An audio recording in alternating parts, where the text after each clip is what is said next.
ये है दुनिया का सबसे खतरनाक जेल जो समंदर के बीच में एक आइलैंड पे बना हुआ है। और ये है वो 3 कैदी जो जुलाई 1963 को इस खतरनाक जेल से फरार हो गए। उन तीनों के लिए वहाँ से भाग जाना इतना आसान नहीं था, क्योंकि वहाँ हर आधे घंटे बाद हर कैदी के सेल को चेक किया जाता था और 24 घंटे हर कैदी पे नजर रखा जाता था। ये इतना महफूज जेल था, अगर यहाँ कैदियों को खुला भी छोड़ा जाता तो भी वो इस जेल से भाग नहीं सकते थे। बिलफर्ज अगर कोई कैदी किसी तरह जेल से भाग भी जाता तो बिना कश्ती या बोट के 2 किलोमीटर एक गहरे समंदर को तैरकर पार करना नामुमकिन था। या तो वो समंदर में डूबकर मर जाते या फिर पकड़े जाते। पर उनके पास जेल से भागने का एक सॉलिड प्लान था, एक ऐसा प्लान कि उनके जेल से भागने के 10 घंटे बाद भी पुलिस को उनके जाने का पता तक नहीं चला। और इस प्लान की तैयारी उन्होंने 6 महीने पहले से की थी। अब सवाल ये आता है कि जब हर आधे घंटे बाद हर कैदी के सेल को चेक किया जाता था तो आखिर कैसे उनको पता नहीं चला कि वो तीनों जेल से फरार हो गए हैं।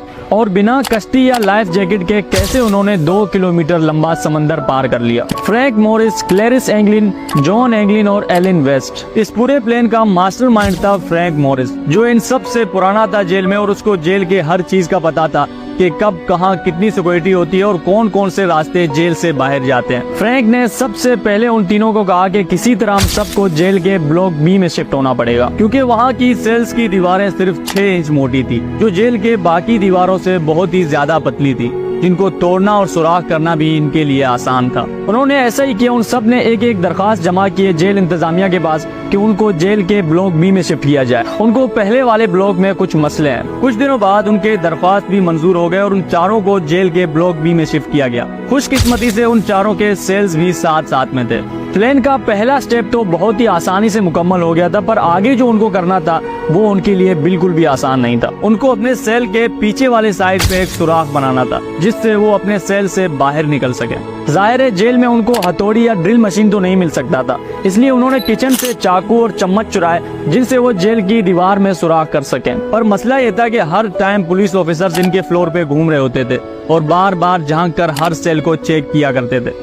अगर पुलिस को जरा भी शक होता उन चारों पे या जरा भी पुलिस को आवाज आती दीवार तोड़ने की तो उनका प्लान पूरी तरह फेल हो सकता था। पर फ्रैंक को इस चीज का पहले से पता था और इसका भी प्लान था। उसके बाद जेल में हर 2 दिन बाद एक म्यूजिकल क्लास होती थी जिसमें सारे कैदी एक ग्राउंड में जमा होकर स्पीकर्स में गाने चलाते थे और गिटार बजाना सीखते थे और पूरे जेल की पुलिस भी उनके साथ वहीं पे होती थी। इसी मौके का फायदा उठाकर वो चारों अपने सेल्स में आते और अपने सेल्स की दीवारों को काटना शुरू करते। इस टाइम सारे पुलिस ऑफिसर्स नीचे ग्राउंड में होते थे और शोर की वजह से उनकी दीवार काटने की आवाज भी किसी को नहीं आती थी। कई महीनों तक वो यही करते रहे और अब काफी हद तक उन्होंने दीवार भी काट दी थी। पर अगला मुश्किल उनके लिए ये था कि उनको रात के अंधेरे में भागना था और पूरी रात पुलिस ऑफिसर्स उनके फ्लोर पे घूम रहे होते हैं और हर सेल को चेक कर रहे होते हैं। अगर वो जेल से भाग गए तो कुछ ही मिनटों में पुलिस को पता चल जाएगा उनके भागने का और वो पकड़े जाएंगे। उसके लिए उन्होंने अखबार और पेपर ग्लू की मदद से 4 नकली चेहरे बनाए और जेल में जहाँ से कैदियों के बाल काटे जाते थे वहाँ से बाल जमा करके उन डमी हेड्स पे लगाए ताकि वो बिल्कुल असली लगे। उनका प्लान ये था कि जब वो जेल से भाग जाएंगे तो इन अखबार से बनाए गए चेहरों को अपने अपने बेड्स पे रख कर जाएंगे ताकि पुलिस ऑफिसर्स जब भी दूर से देखे तो उनको यही लगे कि कैदी अपने सेल में सो रहे हैं। अब तक सब कुछ इनके प्लान के मुताबिक चल रहा था और किसी भी पुलिस ऑफिसर को इन पे जरा भी शक नहीं था। पर उनके प्लान में जो सबसे बड़ा मसला था वो ये था कि अगर वो जेल से बाहर निकल भी जाएं तो 2 किलोमीटर लंबा समंदर कैसे पार करेंगे। कई दिन तक सबने मिलकर इस बारे में सोचा पर उनको कोई हल नहीं मिला। फ्रैंक ने बाकी सब तो प्लान किया था पर उस समंदर के बारे में उसको भी ख्याल नहीं आया। पर उसको उम्मीद था कि अगर सब मिलकर सोचेंगे तो इसका कोई न कोई हल जरूर निकल आएगा।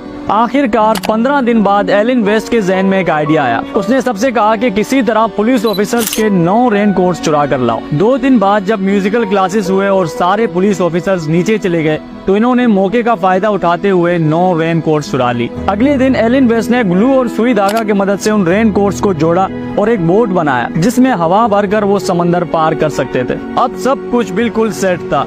जो दीवार काटकर वो एक सुराख बना रहे थे वो भी बन गया था। अब बस उनको इंतजार था एक सही मौके का। अब उनकी पूरी कोशिश ये थी कि जो दीवार काट के उन्होंने एक रास्ता बनाया था उसको पुलिस ऑफिसर से छुपाएं। वो उसके सामने कोई ना कोई चीज रखा करते थे, कभी कोई म्यूजिकल इंस्ट्रूमेंट, कभी तकिया वगैरह। कुछ दिन इंतजार के बाद एक दिन आया जब एल्केट्राज जेल में किसी वजह से गार्ड्स की तादाद बिल्कुल कम थी और उनके लिए इससे अच्छा मौका नहीं हो सकता था जेल से भागने का। इसलिए उन्होंने प्लान बनाया कि आज रात वो लोग जेल से भाग जाएंगे रात के 10 बजे जब वो लोग निकलने वाले थे तो एलन वेस्ट ने लास्ट मोमेंट पे उनको बताया कि उसके सेल की दीवार पूरी तरह नहीं टूटा है। वो हैरान थे आखिर उसने ये बात उनको पहले क्यों नहीं बताई, पर अब वो इसका इंतजार नहीं कर सकते थे क्योंकि इससे अच्छा मौका उनको फिर कभी नहीं मिल सकता था। इसलिए मजबूरन उनको एलन वेस्ट को जेल में छोड़कर भागना पड़ा। उन्होंने जो नकली इंसानी सर बनाए थे उनको अपने बेड पे रखा और उनके ऊपर कंबल डाल दिए और उसके बाद सेल के सुराख से वो बाहर निकल गए।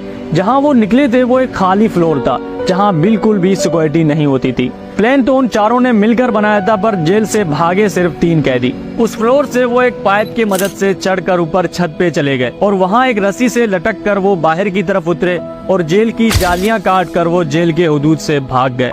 आगे जब समंदर आया तो उन्होंने रेन कोट्स की मदद से जो बोट बनाया था उसमें हवा भरा और उसमें बैठकर समंदर पार कर लिया। पूरी रात उनके गायब होने का किसी को भी पता नहीं चला। अगले सुबह जब गार्ड सब कैदियों को जगाने के लिए गए तो उनको पता चला कि फ्रैंक मॉरिस, क्लेरिस एंगलिन और जॉन एंगलिन जेल से भाग गए हैं। पुलिस ने अमेरिका के सारे इंटेलिजेंस इदारों को इतला दिया। FBI ने पूरा आइलैंड छान मारा और हेलीकॉप्टर के जरिए कई दिन तक समंदर में ऑपरेशन किए गए पर उनके बारे में कुछ भी पता नहीं चल सका। कुछ दिनों बाद एलन वेस्ट जो उस जेल में रह गया था उसने पुलिस के सामने कन्फेस किया और उनको सारी बातें बताई कि कैसे उन्होंने प्लान किया था और कैसे जेल से भागने का सोचा था, क्योंकि उसको पता था कि अगर वो ना भी बताएगा तो कुछ दिनों बाद पुलिस को खुद भी पता चल जाएगा। इसलिए बेहतरी इसी में है कि वो खुद जाकर कन्फेस करे और FBI को आज तक उनके बारे में कुछ भी पता नहीं चल सका। ये थी हमारी आज की स्टोरी। आई होप आपको पसंद आई हो।